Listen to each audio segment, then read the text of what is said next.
नमस्कार दोस्तों, क्या आपके गुड़हल के पौधे की पत्तियां सिकुड़ रही हैं? पत्तियों का साइज छोटा है, पत्तियां जल जा रही हैं, पत्तियां पीली हो गई हैं, आपके पौधे का ग्रोथ नहीं हो रहा है, क्या कलियां फूल बनने से पहले गिर जाती हैं, फूलों का साइज छोटा है, कलियों का साइज छोटा है, ऐसा लग रहा है कि आपका पौधा सूख ही जाएगा। तो दोस्तों, आज एक ऐसा खाद लेकर आई हूँ जिसका प्रयोग अगर आप अपने गुड़हल के पौधे पर या अन्य किसी भी पौधे पर करते हैं तो आपका पौधा 100% ग्रोथ करेगा, बढ़ चढ़ के कलियां और फूल भी देगा दोस्तों। तो इस खाद का प्रयोग आप हर तरह के फूल वाले पौधे में भी कर सकते हैं और सब्जी वाले में कर सकते हैं, फल वाले में कर सकते हैं, इंडोर आउटडोर जो भी पौधा हो ए टू जेड सारे पौधों में इस खाद को आप डाल सकते हैं। लगे कि आपका ये वाला पौधा ग्रोथ नहीं कर रहा, उसमें ही डाल दीजिएगा, ठीक है। तो चलिए, खाद को डालने से पहले हम प्लांट से रिलेटेड कुछ महत्वपूर्ण जानकारी आपको दे देते हैं, उसके बाद हम खाद डालना बताएँगे दोस्तों, ठीक है? तो बता दें दोस्तों कि जो भी फूल वाले पौधे होते हैं, अगर आप गमले में लगाए हैं या कोई फल वाले ही पौधे हैं, गमले में लगाए हैं, तो उसको आप महीने में 2 बार खाद ज़रूर डालिए, क्योंकि गमले की मिट्टी सीमित होती है, सीमित मिट्टी में उसको ग्रोथ करना रहता है। अगर आप समय-समय पर खाद वगैरह नहीं अपने पौधों को देंगे, तो वह पौधा अच्छे से ग्रोथ नहीं करता है, ठीक है? तो आप समय-समय पर पौधों को खाद ज़रूर दीजिए। अगला महत्वपूर्ण काम ये है दोस्तों कि आप अपने पौधे की मिट्टी की खुदाई महीने में 2 बार करिए। मिट्टी की खुदाई करने से ये होता है, मिट्टी की उर्वरा शक्ति बढ़ती है, जिससे पौधे का समुचित विकास होता है, ठीक है? और मिट्टी की खुदाई से एक फ़ायदा और होता है कि मिट्टी के अंदर अगर कोई कीड़े-मकोड़े होते हैं, तो समय रहते हमें पता चल जाता है, तो हम उसका इलाज करते हैं, ठीक है? अगर आप ऐसा नहीं करते हैं, तो कीड़े-मकोड़े धीरे-धीरे करके वह जड़ों को खोखला करते हैं, जिसकी वजह से पौधे अचानक से खराब हो जाते हैं। तो मिट्टी की खुदाई का अपने आप में बहुत ही विशेष महत्व होता है और उसका ढेरों लाभ भी होता है, ठीक है? उसके बाद मिट्टी की खुदाई से एक फ़ायदा और होता है कि अगर आपका गमला रूट बाउंड हो गया है, तो समय रहते आपको पता चल जाता है, तो आप उसका दोबारा रिपोर्टिंग कर लेते हैं, करने लायक रहता है तो नहीं तो आप कुछ जड़ें काट के फेंक देते हैं, जिससे आपके पौधे स्वस्थ हो जाते हैं। अगर आप ऐसा नहीं करते हैं और जड़ें हद से अधिक ड्रेनेज तक पहुँच गई हैं, जड़ें मिट्टी के ऊपर तक आ गई हैं, इस हालत में पौधा ग्रोथ नहीं करता है। जैसे कि पौधे ग्रोथ भी नहीं करते हैं, कलियाँ टूट के गिर जाती हैं, पत्तियाँ नई-नई आती हैं, ब्रांच भी नहीं आता है, पौधे की पत्तियाँ जली-जली दिखेंगी, छोटा दिखेगा साइज़, माने किसी भी तरह से पौधे का ग्रोथ रुक जाता है। तो कभी-कभी रूट बाउंड होना भी एक अपने आप में समस्या है। तो जब हम मिट्टी की खुदाई करेंगे तभी हमें पता चलेगा ना, ठीक है? उसके बाद अगला महत्वपूर्ण काम ये है कि दोस्तों कि जो भी फूल वाले पौधे होते हैं, फल वाले होते हैं, सब्जी वाले होते हैं या फुल सनलाइट वाले पौधे हैं, यानी कि आप इन्हें पूरे दिन की धूप अगर इन पौधों को दिखाते हैं, ख़ास तौर से ठंडी में, तो ये पौधे बहुत अच्छे से ग्रोथ करते हैं। अगर गर्मी का मौसम रहता है तो 5-6 घंटे का धूप काफ़ी है, लेकिन अगर ठंडियों का मौसम है तो इन्हें पूरे दिन की अगर आप धूप दिखाएँगे तभी जाके इनकी ग्रोथ होगी। अगर आप इन्हें सेमी शेडी एरिया में रख देते हैं तो ये पौधे अपनी ग्रोथ को गँवा देते हैं और नहीं तो धीरे-धीरे करके ये सूख जाते हैं। तो इस बात का ध्यान रखिए, ठीक है दोस्तों? अगर आपको ग्रोथ चाहिए तो फुल सनलाइट में पौधे रखिए, फूल वाले, फल वाले, सब्जी वाले। इंडोर पौधे आप सेमी शेडी एरिया में रख दीजिए, यानी कि 1 घंटे की धूप में, तब जाके ग्रोथ होगी। तो जिसकी जो क्राइटेरिया है वहीं शिफ्ट करेंगे तो पौधे अच्छे से ग्रोथ करते हैं। उसके बाद अगला महत्वपूर्ण काम ये है दोस्तों कि आप अपने पौधे के ऊपर जब भी पानी दीजिए तो शावरिंग करते हुए दीजिए। उससे ये फ़ायदा होता है कि पौधे की पत्तियाँ नहा लेती हैं तो कीड़े-मकोड़े उसपे लगे नहीं रहते। कभी-कभी डस्ट वगैरह बैठता है तो कीड़े-मकोड़े आकर्षित होते हैं, ठीक है? तो उन सबको क्लीन करने के लिए पानी का प्रेशर से हमेशा पौधों को नहलाते रहना चाहिए। उससे एक फ़ायदा और होता है कि अगर कीड़े-मकोड़े कुछ भी चिपकी पड़ी हैं, तो जब हम प्रेशर से नहलाएँगे तो पानी के प्रेशर से धुल के नालियों में बह जाते हैं, जिससे हमारे पौधे सुरक्षित रहते हैं, ठीक है? तो नहलाने के 2 फ़ायदे, एक तो पौधा भी साफ-सुथरा रहेगा, दूसरा कीड़े-मकोड़े भी हट जाएँगे। अगर हद से अधिक कीड़े-मकोड़े लग गए हैं, तो उसके लिए आप क्या कर सकते हैं दोस्तों, ठीक है? उसके लिए आप महीने में 2 बार 1 चम्मच का दूसरा हिस्सा यानी कि आधा चम्मच आप शैम्पू ले लीजिएगा, 2 लीटर पानी में घोल लीजिएगा, अपने पौधों के ऊपर छिड़काव कर दीजिएगा। उससे ये फ़ायदा होगा चिड़िया सॉरी ये चींटियाँ, कीड़े-मकोड़े कुछ भी आपके पौधे के ऊपर नहीं लगेंगी, ठीक है? अगर ये सब ज़्यादा लग जाते हैं तो वह अचानक से पौधों का रस चूस लेते हैं, कलियों का रस चूस लेते हैं जिसकी वजह से पौधे सूख जाते हैं। तो आप उसके लिए मैंने शैम्पू का जो उपचार बताया है उसको आप महीने में 2 बार करिए और देखिए आपके पौधों पर कोई कीड़े-मकोड़े नहीं लगेंगे। अगला महत्वपूर्ण काम ये है दोस्तों कि आप अपने पौधे की मिट्टी में कभी भी पानी डालिएगा तो मिट्टी को चेक करके दीजिएगा, मतलब डालिएगा कि पौधा आपका ओवर वाटरिंग का शिकार ना हो, ठीक है? अगर पौधे की मिट्टी गीली है तो उसमें आप पानी नहीं डालेंगे। अगर आप ऐसा नहीं करते हैं और कंटिन्यू पानी मिट्टी में जमा रह रहा है तो उसकी वजह से जड़ें खराब होती हैं, फंगस वगैरह उत्पन्न होते हैं जिसकी वजह से पौधे अचानक से उचट जाते हैं और सूख जाते हैं और आपको समझ में नहीं आता है। तो हमेशा जब गमले में हम पौधे लगाते हैं तो पानी हमेशा चेक करके डालनी चाहिए। अगला महत्वपूर्ण काम ये है दोस्तों कि आप अपने पौधे की मिट्टी हमेशा भुरभुरी तैयार करिएगा। ऐसी मिट्टी जिसमें आप पानी डालें और छन के निकल जाए। ऐसी मिट्टी में ही पौधे का समुचित विकास होता है और पौधे अच्छे से ग्रोथ करते हैं। जो भी खाद हम डालते हैं वो पौधे को सूट करते हैं। तो चलिए हम खाद डालना बताते हैं बिना देर किए। तो खाद डालने से पहले पौधे के ऊपर जो भी पीली पत्तियाँ हों उसको हटा दीजिएगा, खराब पत्तियाँ हों उसको हटा दीजिएगा, सूखे फूल हों उसको हटा दीजिएगा, खराब ब्रांच हो उसको हटा दीजिएगा।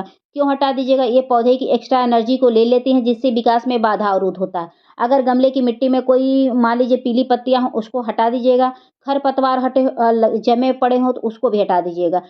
क्यों हटाना पड़ता है दोस्तों? क्योंकि हम लोग जो खाद डालते हैं वो पौधों के लिए डालते हैं, ना कि खरपतवार के लिए डालते हैं। तो खरपतवार क्यों ग्रोथ करें? और दूसरा जो ये पीली पत्तियाँ वगैरह गिरती हैं गमले के ऊपर तो वो कीड़े-मकोड़े उत्पन्न होते हैं। तो ये सब काम हमें नहीं करना है, साफ-सफाई का ध्यान रखना है। उसके बाद मिट्टी की खुदाई अच्छे से कर लीजिएगा, ताकि जो आप खाद डालें मिट्टी के अंदर अच्छे से मिल जाए और पौधों को सूट करे। कभी भी खाद हमेशा मिट्टी की खुदाई करके ही डालना चाहिए। अगर नहीं खुदाई करते हैं, ऊपर टॉप लेयर पर रख देते हैं तो ऐसे मिट्टी के ऊपर अटका रह जाएगा, नीचे तक जाने में काफ़ी विलम्ब हो जाता है। तो हमेशा खुदाई करके डालने में ज़्यादा बेनिफिट होता है पौधों को, ठीक ना? चलिए तो हम खाद डालना बताते हैं बिना देर किए। तो दोस्तों देख सकते हैं ये मेरे हाथ में हींग है, जो बिल्कुल फ्री का है, किचन का है, बहुत ही सस्ता है। अगर इसको आप डालते हैं अपने पौधे में तो आपके पौधे का समुचित विकास होगा। एक तो आपकी मिट्टी के अंदर कीड़े-मकोड़े, फंगस, चींटियाँ कुछ भी उत्पन्न नहीं होंगे, तो जिसकी वजह से आपके पौधे की जड़ें सुरक्षित होंगी। जब जड़ें सुरक्षित होंगी तो पौधे के ऊपर ब्रांच टहनियाँ बहुत अच्छी आती हैं और बहुत अच्छे से पौधा फूलता है, फलता है। तो ये समझिए कि हर तरह से आपके पौधे के लिए फ़ायदेमंद है। अगर इसको डाल देते हैं तो सूखता हुआ पौधा हरा-भरा हो जाता है, फूलों और कलियों से लद जाता है दोस्तों। तो इसका प्रयोग आप महीने में 2 बार, 3 बार भी कर सकते हैं, इसका कोई साइड इफ़ेक्ट नहीं है। एक चीज़ और बता दें दोस्तों कि ये स्लो गति से काम करता है, ये ना सोचिए कि आज डालें और कल काम कर जाए, तो नहीं। इसका असर धीरे-धीरे होता है लेकिन लंबे समय तक होता है। कोई भी ऑर्गेनिक खाद आप डालते हैं तो उसकी गति धीरे होती है लेकिन असर लंबे समय तक होता है। तो घबराने की ज़रूरत नहीं, आप अपना काम करते रहिए और ये अपना काम करते रहेंगे खाद, ठीक है? तो एक पौधे में आप मात्रा देखे ही हैं कि मैंने कितना लिया है दोस्तों। तो मात्रा ऊपर-नीचे भी हो जाएगी तो कोई उसका साइड इफ़ेक्ट नहीं है, ठीक है? तो इतना मात्रा अपने पौधे में डाल के, पौधे की मिट्टी में डाल के और हाथों से अच्छे से मिला दीजिएगा ताकि चारों तरफ ये मिल जाए और इसकी गंध मिट्टी में मिल जाए और ये मिश्रण भी मिल जाए ताकि कोई कीड़े-मकोड़े, चींटियाँ ना लगें, ठीक है? उसके बाद मैंने ये लिया है दोस्तों देख सकते हैं ये सेंधा नमक है जो व्रत में हमारे यहाँ खाया जाता है। इसका प्रयोग मैं अपने पौधों में कर रही हूँ। इसको करने से अगर पौधा आपका गंभीर बीमारियों से जूझ रहा होगा तो उससे पौधे को निजात मिल जाएगा। अगर कोई कीड़े-मकोड़े, चींटियाँ कुछ भी होंगी तो ये नमक डालने से पौधों को निजात मिल जाएगा। तो इसका मात्रा आप देख ही सकते हैं कि मैं कितना ली हूँ दोस्तों। तो इसका मात्रा आप भी कम लेंगे तो ज़्यादा फ़ायदा करेगा, ज़्यादा डालेंगे तो पौधे सूख जाएँगे। तो ये मेरा कम से कम 2 चुटकी के करीब है नमक, तो आप भी इतना ही लीजिएगा। 2 चुटकी, 3 चुटकी अपने गमले के अनुसार डालिएगा, इससे अधिक ना डालिएगा, ठीक है? कम डालेंगे तो आपके पौधे को बहुत ढेरों फ़ायदे होंगे। अगर ज़्यादा आप नमक डाल देंगे तो आपके पौधे खड़े सूख जाएँगे, क्योंकि नमक तो नमक होता है, तो किसी भी चीज़ की मात्रा अगर कम करके डालेंगे तो फ़ायदा ज़्यादा होगा और अधिक कर देंगे तो पौधा ही सूख जाएगा। इसका प्रयोग अक्सर आप धान की खेतों वगैरह में किया जाता है जब जो धान की फसल होती है उसे गंभीर बीमारियों से बचाने के लिए किया जाता है क्योंकि उसमें कुछ ऐसी बीमारी होती है जो लग जाती है जिसमें नमक का छिड़काव किया जाता है जिसकी वजह से वो सुरक्षित होते हैं। उसके बाद देख सकते हैं दोस्तों कि मेरे हाथ में ये मल्टीविटामिन्स है। ये इसमें सारे पोषक तत्व मौजूद हैं जो एक पौधे की ग्रोथ के लिए बहुत अच्छे होते हैं। तो आप ये मल्टीविटामिन्स अपने पौधों में ज़रूर डालिए, तो इसकी भी मात्रा आप कम लीजिएगा। तो आप 1 चम्मच का चौथाई हिस्सा अब अपने पौधे में डाल सकते हैं 10 इंच के गमले तक। अगर इससे बड़ा गमला है तो 1 चम्मच डालिएगा, उससे भी बड़ा है तो डेढ़ चम्मच डालिएगा। जितना ही मात्रा कम डालेंगे उतना ही बेनिफिट होगा दोस्तों, ठीक है? तो इसको डालने से पत्तियों का जलना बंद हो जाएगा, पत्तियों में मरोड़ रोग बंद हो जाएगा, पत्तियों का पीलापन बंद हो जाएगा, कलियाँ अचानक से गिर जाती हैं वो बंद हो जाएगा। जो भी समस्याएँ हैं ए टू ज़ेड सारी समस्याएँ सॉल्व हो जाएँगी। अगर आप इस मल्टीविटामिन्स और जो आज मैंने खाद दिखाया उसको अगर आप प्रयोग करते हैं तो, और जो मैंने केयर टिप्स आपको बताया दोस्तों, ठीक है? इतना कर देते हैं तो देखिएगा आपका पौधा हरा-भरा हो जाएगा। तो चम्मच देखिए दोस्तों कि ये छोटा-सा चम्मच है, इस चम्मच से मैं आधी चम्मच ले रही हूँ। आधी क्या 1 चम्मच दोस्तों, ठीक है? आधी चम्मच नहीं सॉरी, 1 चम्मच के करीब मैं ले रही हूँ, ठीक है? अगर बड़ा चम्मच है तो आधी लीजिएगा, ठीक है? क्योंकि ये चम्मच ऐसे वीडियो में बड़ा दिख रहा है लेकिन है ये छोटा। तो जितना ही कम मात्रा डालेंगे उतना ही अच्छा से आपको बेनिफिट मिलेगा दोस्तों, ठीक है? एक चीज़ और बता दें दोस्तों कि एक बात का और ध्यान रखिएगा कि मिट्टी अच्छी तैयार करिएगा, मतलब भुरभुरी। भुरभुरी मिट्टी तैयार करेंगे तो उसमें कोई भी खाद डालेंगे तो वह सूट करेगा। अगर चिकनी मिट्टी में पौधा लगा है, चाहे जितना आप अच्छा खाद डालोगे वह खाद सूट नहीं करेगा पौधों को और नहीं तो पौधों को जला देगा। तो इस बात का ध्यान रखिएगा कि मिट्टी का अच्छा तैयार होना भी बहुत ज़रूरी है। तो वो चीज़ें मैं वीडियो के लास्ट में बता दूँगी कि मिट्टी तैयार कैसे करनी है, ठीक है? तो चलिए अगला खाद दिखाते हैं जो बिल्कुल फ्री का है और भी किचन से ही निकलता है। आप लोग उसको कचरा समझ के फेंक देते हैं, तो उसको फेंकने की गलती ना करें। उसको अगर आप अपने पौधों में डालते हैं तो हज़ारों बेनिफिट है। तो देख सकते हैं दोस्तों कि ये पोटेशियम रिच खाद है, ठीक है? तो बता दें कि प्याज़ और आलू के छिलके में भरपूर मात्रा में पोटेशियम पाया जाता है, जो हमारे पौधे की ग्रोथ के लिए बहुत ही अच्छा होता है। अगर इसको आप अपने पौधे में डाल देते हैं, तो आपका सूखता हुआ पौधा हरा-भरा हो जाएगा और फूलों और कलियों से लद जाएगा दोस्तों, ठीक है? तो आप एक बार इसका प्रयोग करके देखिए। आप चाहें तो महीने में 2 बार, 3 बार, 4 बार भी कर सकते हैं, कोई दिक्कत नहीं है। लेकिन जो ये नींबू का छिलका वाला वो पड़ा है, तो इसका प्रयोग महीने में 1 बार करिएगा क्योंकि नींबू मिट्टी को एसिडिक बनाता है, जिससे पौधे बहुत तेज़ी से ग्रोथ करते हैं। लेकिन इसका इस्तेमाल महीने में 1 ही बार करना होता है दोस्तों, तो इस बात का आप ध्यान रखिएगा, ठीक है? और अगर आप अपने किचन वेस्ट में नींबू अगर डाले हुए हैं, तो एक बात का ध्यान रखिएगा कि उसको सादा पानी के साथ मिला के डालिएगा। अगर आपके किचन वेस्ट में नींबू नहीं है, तो आप डायरेक्ट अपने प्लांट में अप्लाई कर सकते हैं, कोई दिक्कत नहीं होगी दोस्तों। लेकिन नींबू रहेगा तो सादा पानी ज़रूर मिला लीजिएगा, क्योंकि नींबू प्लांट को ख़राब भी कर देता है अगर उसकी मात्रा अधिक हो जाती है, तो इस बात का आप ख़्याल रखेंगे, ठीक है?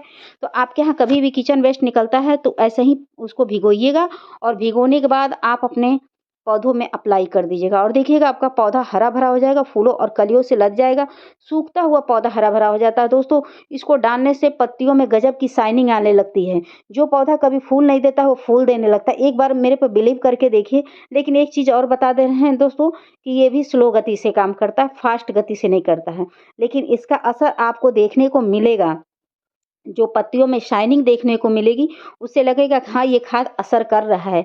उसके बाद जो फूलों का कलर आएगा, वो भी बहुत ही प्यारा कलर आता है, खुल के आता है। लगता है जैसे वो प्लास्टिक के फूल हैं।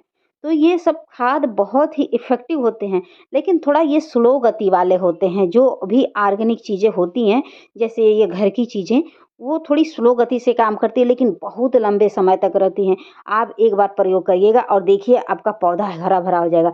इसका प्रयोग आप हर तरह के फूल वाले में कर सकते हैं, चाहे जो फूल वाले हों, वह बीमार पड़ा है, सूखने के कगार पे पड़ गया है, तो उसमें इसका प्रयोग करके देखिए आपका पौधा एकदम हरा-भरा फूलों कलियों से एकदम लदा रहेगा, कभी कमी नहीं होगी दोस्तों, सच बता रही हूँ बहुत अच्छा इसका रिज़ल्ट देखने को मिलता है। तो आप एक बार देखिए ही देखिए और जो-जो आज मैंने केयर टिप्स बताए उसको फ़ॉलो ज़रूर करिएगा, उसमें कोई कटाही नहीं होनी चाहिए। तो जाते-जाते लास्ट में मैं आपको मिट्टी तैयार करना बता दूँ ताकि आप जो खाद डालें वो पौधों को सूट करे।